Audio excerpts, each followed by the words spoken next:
This cell is the perfect size we need, and I want to match the size of this cell here, okay, in column D or cell D1. So right click, copy, but if I paste here, it will paste the text also, but we don't want that. So right click here, paste special, and then select keep source column width, and you can see the same size has been pasted here. And if I remove this, Ctrl Z, copy, and if I select this cell and press Alt ESW and click OK, and you can see you can do the same thing. Okay, now another way is that if I select the entire row and then copy and paste it here and click here paste and this one, and you can see not only the column weight has been copied but also the row height has been copied here. Okay, but if you want to copy both column weight and row height, you need to select the entire row and paste it in the entire row section. Mainly you cannot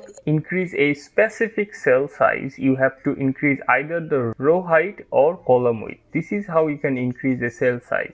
Also, there is another way. If you want to truly increase a cell size, you can select two cell or multiple cell and click on merge and center. It will look like the cell size has been changed, but actually it will not change. Okay, it will just merge two cells. This is another way to change the cell size in Excel, but we don't use it and you don't have to either. So just stick with the row height and column width option and it will be great. Thank you.